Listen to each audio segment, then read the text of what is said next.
My name is Maris Bellwether. I was 46 years old, and the last thing my mother-in-law called me in front of her friends was a decorative failure.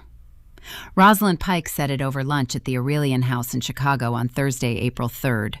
12 women sat around a table dressed with white tulips and thin crystal glasses. They were donors, committee chairs, and wives of men whose names appeared on buildings. I was there because Rosalind had insisted that family must present a united front.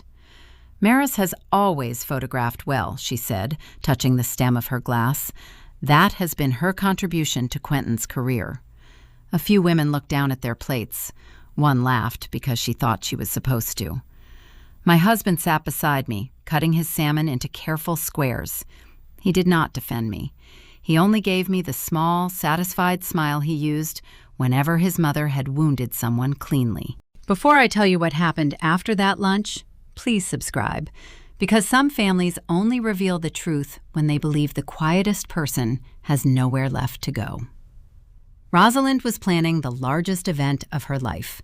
Her company, Pike Assemblies, had been chosen to produce a charity gala at the Aurelian House 6 weeks later. She told everyone it would lead to an exclusive events contract covering all 18 hotels in the chain. That contract did not exist. The gala booking was real, but it was an ordinary venue agreement. Rosalind had paid a deposit and reserved the ballroom, 2 meeting rooms, and a block of suites. Everything beyond that lived inside her imagination, or inside documents I had not yet seen. She believed I worked as a quiet investment advisor with a modest family office. Quentin believed the same thing, although our prenuptial agreement clearly listed my ownership of Bellwether Meridian, a private holding company I had formed before our marriage. He had never asked what Bellwether Meridian owned. That had suited him, while he thought it was boring. My late aunt, Elspeth Bellwether, had bought her first hotel after spending 20 years managing properties for men who took credit for her work. By the time she died, she had assembled 6 hotels and a development company. I expanded the group to 18 properties and reorganized everything beneath Bellwether Meridian. The hotels traded under the Aurelian House name. I owned the entire chain. My ownership was legal, documented, and disclosed before my marriage. It was not advertised because Elspeth had survived 2 extortion attempts during the early years of her success. She taught me that privacy was not shame. It was a locked door, and only a fool apologized for having the key. At the luncheon, Rosalind leaned toward the committee chair and lowered her voice just enough to make everyone listen harder. Quentin needed a wife who could open doors, she said. Instead, he got someone who waits for other people to build the room. I folded my napkin beside my plate. What exactly have you told these women about the hotel contract? I asked. Quentin stopped cutting his food. Rosalind's expression did not change, but one finger tightened around her glass. Nothing that concerns you. It concerns me if you are promising something the hotel never approved. The approval is being finalized. By whom? She smiled then. It was a polished expression, empty of warmth. Adults, Maris. One of the donors suddenly became interested in the tulips. Across the room, a young waiter named Ivo Neri was replacing a water carafe. He looked at me briefly, then at the folder beside Rosalind's chair. Ivo had worked banquets at the flagship hotel for 4 years. He knew me because I visited every property without an entourage and spent 1 shift each quarter shadowing an hourly employee. The executive team knew who I was, but most guests did not. Rosalind mistook his attention for admiration. "Ivo," she called. "Bring another bottle." He glanced toward the banquet captain, received permission, and brought it. As he opened the bottle, a page slipped from Rosalind's folder. It landed face down near his shoe. He picked it up by the corner and placed it beside her plate. I saw the heading before she covered it. Owner Authorization. Below it was the name of my holding company. Rosalind closed the folder and rested her palm on top. Lunch continued, but the room had changed. I no longer heard the clink of silverware as background noise. Each sound seemed separate and exact. Before we left, Rosalind stopped me near the coat check. "I need Elspeth's sunburst brooch for the gala," she said. "The emerald one." The brooch had belonged to my aunt. Rosalind had borrowed it once before and returned it promptly, so there was already a signed loan card in my home inventory records. I had planned to refuse her. Then I remembered the page on the floor. "You may wear it for the gala," I said. "I'll bring it to you personally." Her eyes brightened, not with gratitude, but victory. Quentin drove us home without speaking.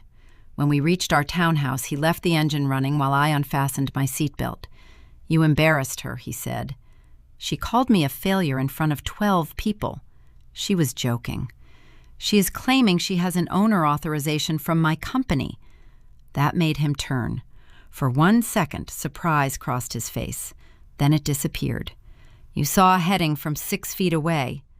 "I read very well from 6 feet away." He looked through the windshield. "Mother is negotiating a commercial relationship. Stay out of it." "Why?" "Because this is finally something important." He said it calmly, which hurt more than shouting would have. I got out of the car. Quentin drove into the garage, and the door lowered between us. On Monday, April 7th, I received a verification call from Una Mercer, a senior vice president at Lakefront Commercial Bank. She had obtained my direct number through Bellwether Meridian's general counsel. Una told me Pike Assemblies had applied for a bridge facility based on a supposed 5-year preferred provider agreement with the Aurelian chain. The application included an owner authorization, a projected revenue schedule, and a board resolution guaranteeing access to all 18 hotels. "My signature appears on those documents?" I asked. "Yes," Una said. "That is why our compliance department stopped the file." "Who submitted them?" Rosalind Pike signed the application. Quentin Pike delivered the supporting package. Quentin had kept his surname when we married. At the time, he said it was because his consulting clients knew him by that name. I had never objected. Una sent the disputed pages through the bank's encrypted portal while we remained on the call. My signature looked convincing until I enlarged it. The final stroke curved upward, copied from a holiday card I had signed for Rosalind 2 years earlier. The board resolution carried an impression from Bellwether Meridian's corporate seal. That seal was stored in the safe inside my study. I thanked Una for stopping the application and asked her not to alert either applicant. She agreed because the bank had its own fraud review underway. She could not promise how long the review would remain confidential, especially if Rosalind supplied additional evidence. When the call ended, I went upstairs. The safe stood behind a framed architectural sketch in my study. I opened it and found the seal exactly where I had left it, inside a gray case. Nothing appeared disturbed. I called Sabine Holt, the attorney who had handled our restructuring and my prenuptial agreement. She arrived at my office that afternoon with a forensic document examiner's preliminary instructions and one question. Could Quentin access the safe? He doesn't know the code. Could he have watched you enter it? I thought about Christmas morning, when I had taken Elspeth's brooch from the safe. Quentin had been standing behind me, filming the tree and the wrapped gifts on his phone. I need to check something, I said. At home, I opened our cloud storage and found the Christmas video. The safe itself was outside the frame, but a narrow mirror above the bookcase reflected my hand. 4 numbers were visible. Sabine watched the clip twice. Change the code to night, she said. Do not move the seal yet. Why leave it? Because whoever copied it believes you haven't noticed. Right now, that belief is useful. The first institutional blow had already landed, but it had landed quietly. The bank had paused Rosalind's financing. My lawyer had opened a fraud file. The hotel's internal audit team began reviewing every contact Pike Assemblies had made with our employees. I did not confront Quentin. For the next 9 days, he became unusually considerate. He brought coffee to my study. He asked whether I was sleeping well. Once he stood in the doorway and mentioned that marriage depended on trust. His kindness frightened me more than his contempt. On Wednesday, April 16th, our internal audit director found the missing link. Someone using Quentin's consulting email had contacted a junior sales coordinator at our Denver hotel. Quentin claimed he was helping headquarters prepare a confidential chain-wide rollout. He attached the forged resolution and asked for occupancy reports, standard commission rates, and internal property codes.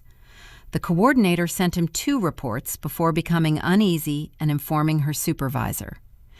The information was not enough to steal a company. It was enough to make a fraudulent proposal look real. That evening, Quentin came home carrying a bottle of wine and a flat white box from a bakery I liked. He set both on the kitchen island. "My mother thinks you dislike her," he said. "Does that concern her?" "The gala matters to her. She wants peace until it is over." "What happens after it is over?" He opened the wine and poured himself a glass. "Perhaps we stop pretending this marriage works." He did not look at me as he said it.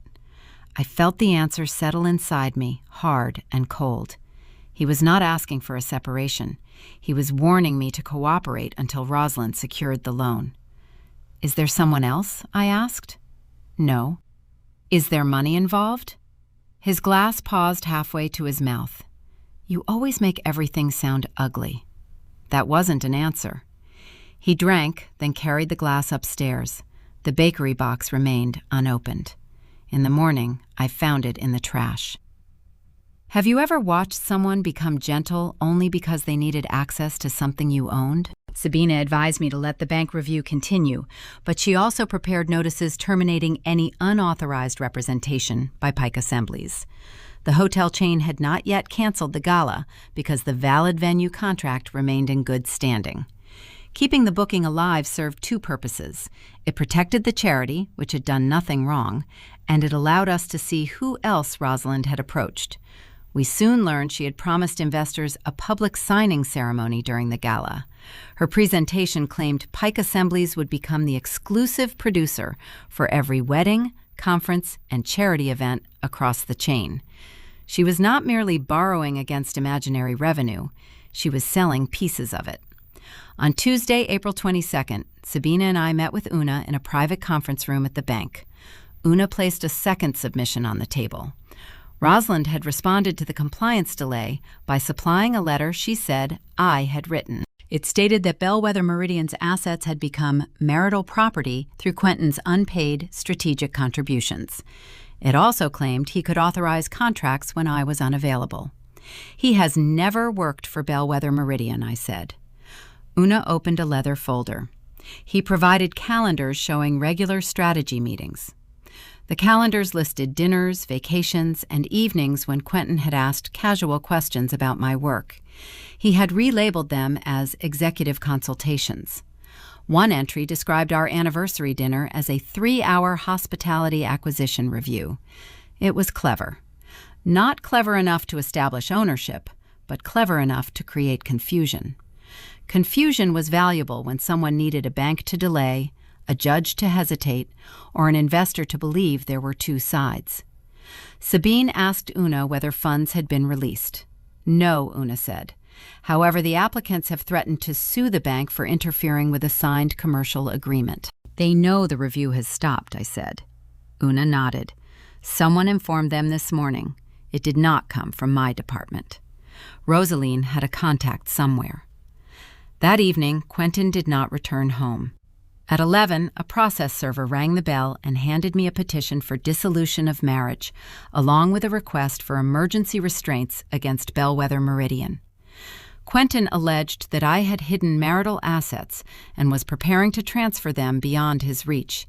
He asked the court to prevent me from selling property, changing company control, or removing records from our home.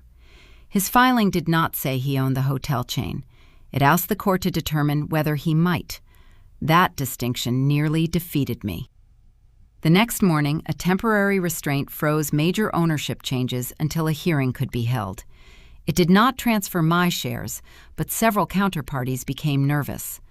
A lender postponed an unrelated hotel renovation. 2 board members asked whether Quentin had any legitimate claim.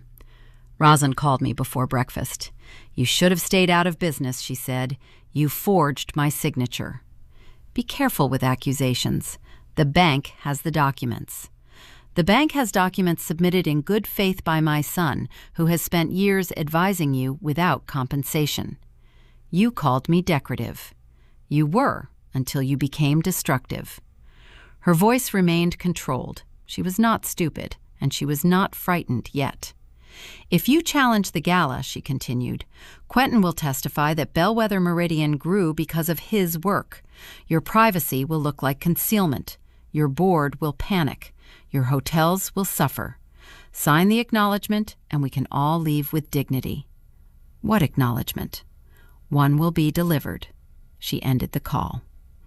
A courier arrived 2 hours later with a thick envelope.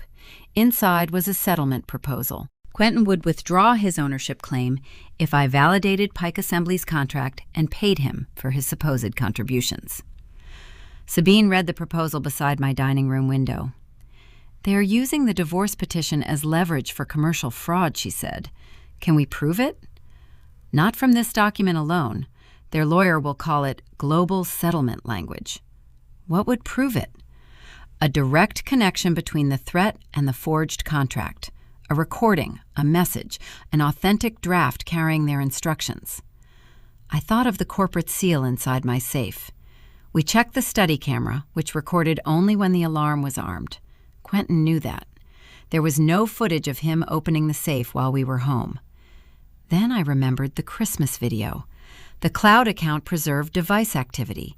Quentin had deleted several clips from his phone during the previous month, but deletion did not immediately erase synchronized backups. Our technician recovered one filmed on the night of April 5th. The clip began accidentally, showing the inside of Quentin's jacket pocket. His voice was muffled, followed by the sound of my study door. A minute later, the camera emerged. The image showed my open safe. Quentin removed the gray seal case, pressed the corporate seal into several blank pages, and returned the case to the same shelf. Before closing the safe, he took out a blue binder containing the original operating agreement and membership ledger. He placed the binder inside his black briefcase. Every movement was visible. The original binder had not been in my safe when I checked because I had looked only for the seal. Its absence now mattered less legally than Quentin believed. Sabine held certified copies, and the company's registered agent maintained the official digital record. Still, his theft supported the false claim that I was hiding or destroying evidence. We preserved the recovered video through an independent forensic service. Sabina then called the lawyer representing Quentin and demanded return of the binder. His lawyer denied knowing anything about it.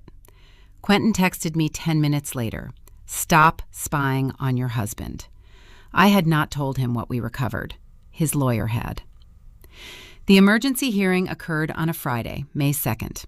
I sat beside Sabina while Quentin occupied the opposite table.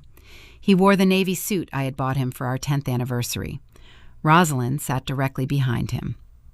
Quentin argued that he had spent 9 years helping me grow an investment business whose true value I had concealed. His attorney presented the calendars and described him as an informal strategist. Sabina presented the prenuptial agreement, tax records, payroll files, board minutes, and acquisition documents. They showed Bellwether Meridian existed before our marriage and that Quentin had never held a position, received equity, or attended a board meeting. Then his attorney produced the blue binder.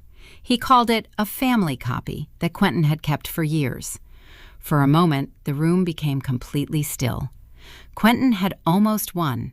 If we accused him of stealing the binder without proof, he could say I was inventing misconduct to protect hidden assets. If we revealed the video immediately, we would expose the investigation before the bank and hotel completed their work. Sabine asked for a brief recess. In the corridor, she spoke quietly. We can defeat the restraint with the video, but once we use it, they will know everything we have.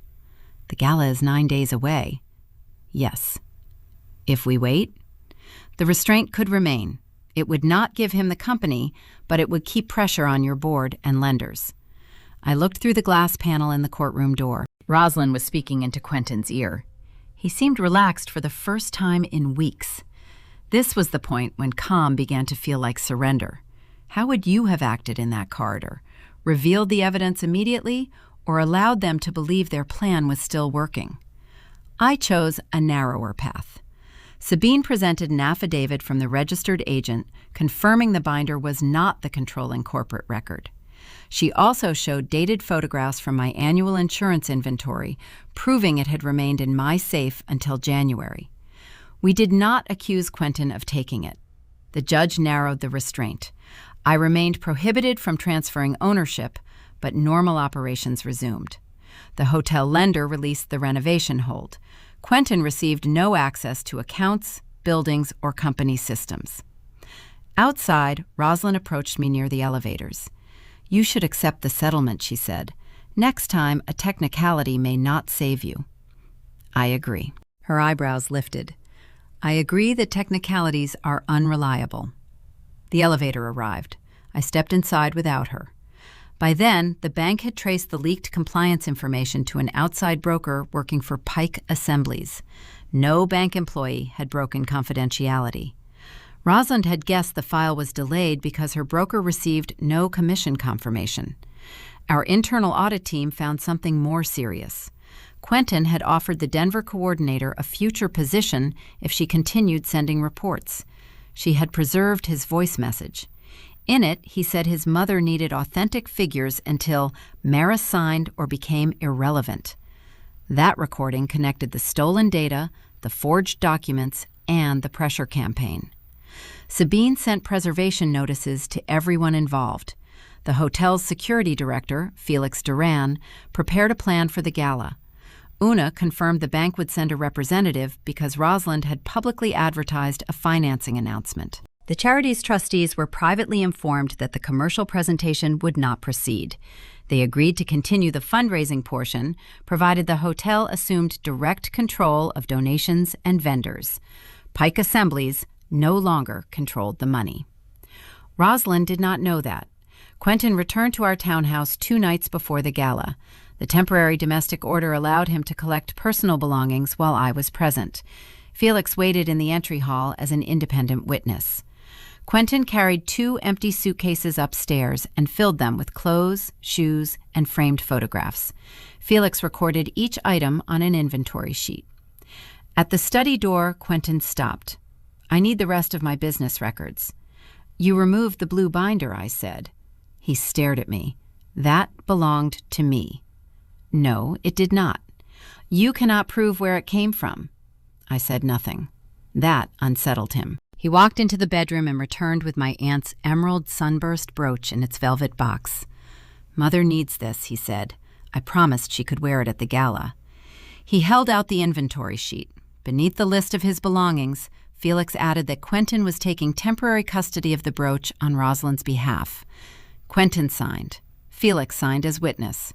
Quentin placed the velvet box inside the inner pocket of his suit jacket. The transfer was documented. Before leaving, he removed his house key from his keyring and placed it on the entry table, as required by our temporary occupancy agreement. Felix picked it up, sealed it in a labeled envelope, and handed the envelope to me. Quentin watched that exchange. "You always did love paperwork," he said. "No," I replied. "I love accurate memory." The gala took place on Sunday, May 11th. Aurelian House glowed above Michigan Avenue, every limestone arch lit in gold. Inside, the ballroom held 180 guests. The charity's musicians played near the stage, and waiters moved between tables carrying trays of sparkling water and champagne. I arrived alone. I wore a dark green dress Elsbeth had once told me made me look like someone who knew where the exits were. At the entrance, Felix checked my name against the guest list without acknowledging our connection. Rosalind stood beneath the ballroom chandelier wearing the sunburst brooch. Quentin was beside her. They had arranged a signing table on stage with 3 leather folders and ceremonial pens. Behind it, a screen displayed the Pike Assemblies logo beside the Aurelian House crest. The hotel had not approved that graphic. Rosalind saw me and crossed the floor immediately. "What are you doing here?" "I received an invitation from the charity. This is my event. It is their fundraiser." Her gaze moved over my dress. "You will not create a scene." "I have never needed one." And Quentin joined us, carrying a folder. His wedding ring remained on his left hand. "You should sign before dinner," he said. He opened the folder enough for me to see the first page. It was the acknowledgement Rosalind had mentioned. By signing, I would validate the preferred provider contract and confirm that Quentin had authority to negotiate for Bellwether Meridian. "Where is the original contract?" I asked. "On stage." Who signed for the hotel chain? You will. And if I refuse? His expression barely shifted. Then the petition expands on Monday. Every private detail of your finances becomes part of a public fight. Reporters will learn that the secretive owner of a luxury hotel chain concealed assets from her husband. So you know what Bellwether Meridian owns. I know now. How? Mother's broker traced the property entities after the bank delayed the loan. That explained when they had learned the truth. It also explained their confidence. They believed public exposure frightened me more than fraud frightened them. Rosalind adjusted the brooch on her shoulder. You had the resources to help this family for years, she said. Instead, you watched Quentin struggle. Quentin earned more than most households. He deserved influence. He wanted mine. Her face hardened. Dinner began. I took my assigned seat at a table near the stage. Ivo was our waiter.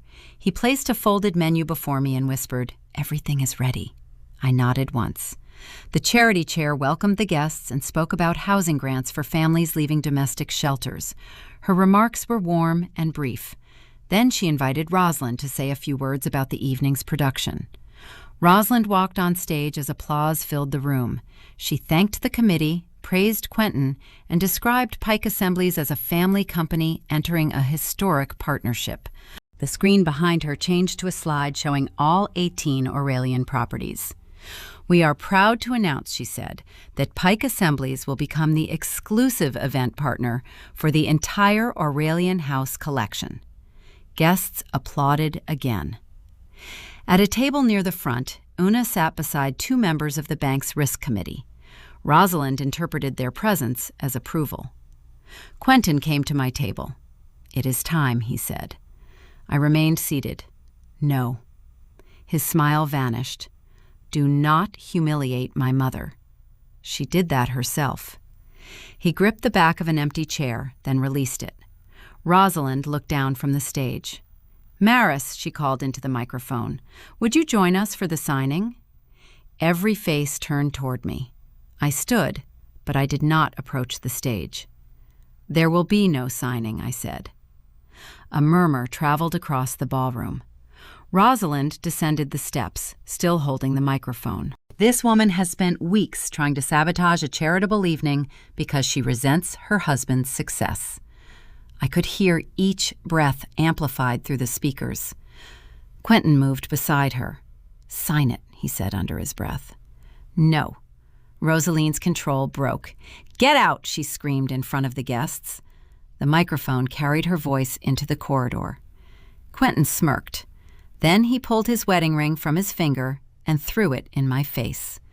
The ring struck my cheek, dropped onto the white tablecloth, and rolled against a water glass. Someone gasped. I looked at the ring but did not touch it. Rosaline pointed toward the ballroom doors. "You came here with nothing," she said. "Leave with nothing." Ivo stepped away from the service station and walked directly toward her. He no longer carried a tray. Felix stood just beyond the open doors, accompanied by two uniformed hotel security officers. Ivo stopped a respectful distance from Rosaline. "Mrs. Pike," he said, clearly enough for the nearest tables to hear, "you have exactly 5 minutes." She stared at him. 5 minutes for what? To return the owner's property, leave the stage, and vacate all hotel-controlled areas. Rosaline laughed once. "Fetch your manager. Our chief operating officer is behind you." Conrad Ashcombe, who had led the hotel group's operations for 7 years, stepped onto the stage. Sabine stood beside him with a slim black case. Conrad took the microphone from Rosaline's hand. "The advertised partnership between Pike Assemblies and Aurelian House does not exist," he said. "The documents used to promote it were unauthorized. This hotel has assumed control of tonight's charitable program, and every donation remains protected." Rosalind turned toward Quentin. He was no longer smirking. Sabine opened her case and gave Rosalind a written termination notice for the commercial presentation and a demand to preserve evidence. Rosalind accepted the pages because cameras were pointed toward her, and refusing them would have looked worse. Una rose from her table. Lakefront Commercial Bank has withdrawn the proposed facility, she said. Our fraud review has been referred to the appropriate authorities. Existing accounts connected to the disputed application are restricted under the bank's agreements. The room became so quiet that I heard the musicians lowering their bows. Rosalind looked at me. You arranged this. I stopped it. Who gave you authority? Conrad answered before I could. Maris Bellwether is the sole voting owner of Bellwether Meridian and the Aurelian House hotel chain. A sound moved through the ballroom, not quite a gasp and not quite a whisper. Rosalind's face lost its color. Quentin stepped toward Sabine. This company is under a marital restraint. The restraint prevents ownership transfer, Sabine said. It does not prevent the owner from protecting company property or terminating fraudulent representations. He looked around for support and found only raised phones and 100 expressions changing at once. Felix began the 5-minute timer on his watch. Rosalind touched the emerald brooch. This was given to me. It was loaned, I said. Quentin intervened quickly. She has no proof. Felix took the inventory sheet from his inside pocket. It carried Quentin's signature, acknowledging temporary custody of the brooch on Rosalind's behalf. Quentin saw his own handwriting. That ended the argument. Rosalind unclasped the brooch. Her fingers shook, but she removed it without assistance and placed it inside the velvet box that Quentin produced from his jacket pocket. He handed the closed box to Felix. Felix recorded the return on the same inventory sheet, then gave the box to Ivo. Ivo carried it across the ballroom and placed it in my hands. Every transfer was witnessed. 4 minutes had passed. Conrad instructed the audiovisual operator to remove the unauthorized Pike Assembly's logo. The screen went dark briefly, then displayed only the charity's name and donation total. Hotel staff collected the ceremonial folders from the stage and sealed them as evidence. Rosalind's access badge was disabled. Quentin's suite key stopped working under the termination clause triggered by his use of the room for unauthorized commercial activity. At exactly 5 minutes, Felix's timer sounded. The bank had withdrawn the financing. The hotel had terminated the supposed partnership. The investors had heard the fraud referral. The charity had removed Pike Assemblies from the program. Rosalind no longer controlled the stage, the money, the guest list, or even the room where she stood. 5 minutes after throwing me out, she had lost everything she came there to claim. Felix gestured toward the doors. Mrs. Pike, Mr. Pike, it is time to leave. Rosalind looked at the guests who had praised her during lunch. None of them stepped forward. She walked out first. Quentin remained beside the table for a moment. His wedding ring still lay against the water glass.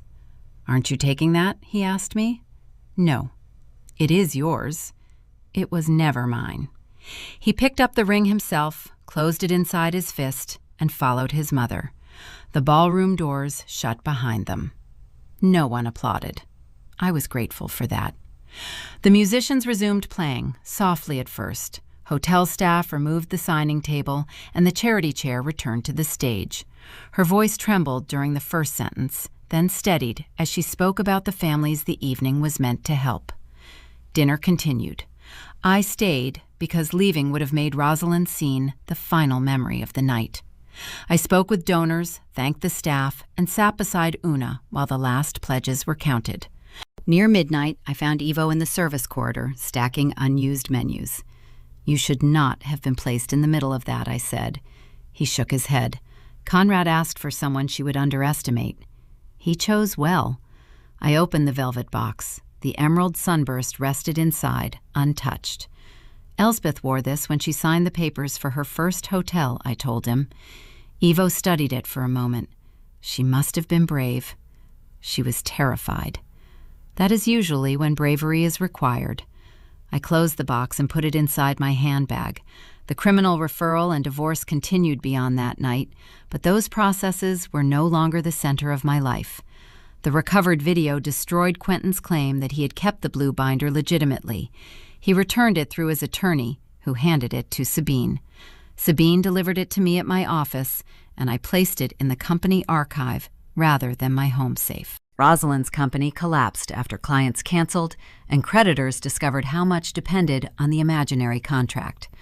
I saw her only once afterward, through the window of a coffee shop. She was sitting alone with a paper cup, wearing an ordinary gray coat. Without a ballroom around her, she looked smaller, though not kinder. Quentin rented an apartment near his new consulting job. We never reconciled. He sent one message saying his mother had pushed him too far, as though he had merely been standing nearby when the ring left his hand. I did not answer. By early summer, the townhouse felt too large. I sold nothing immediately. Instead, I moved furniture between rooms and opened windows that Quentin had always kept shut because street noise bothered him. One Saturday morning, I visited the original Aurelian property with Ivo, who had recently entered the hotel's management training program. We sat in the quiet lobby before breakfast service while rain silvered the windows. He brought 2 cups of coffee and placed one beside me. "You look different here now," he said. "How did I look before?" "Like a guest who knew every emergency exit." I laughed, and the sound surprised me. From my handbag, I removed Elspeth's brooch. I had repaired the loose clasp, but I did not pin it to my jacket. Instead, I held it near the window, where the emerald caught the pale morning light. The hotel was beginning to wake. A porter unlocked the front doors. Someone rolled fresh tulips into the lobby. Beyond the glass, people hurried along the sidewalk beneath umbrellas, unaware of who owned the buildings sheltering them. That anonymity no longer felt like hiding. It felt like choice. When I left, I carried the brooch, my aunt's company, and the life I had built before anyone tried to rename it as theirs. Behind me, the doors closed gently, without anyone ordering me out. Thank you for staying with me, and I hope you'll join me for the next story.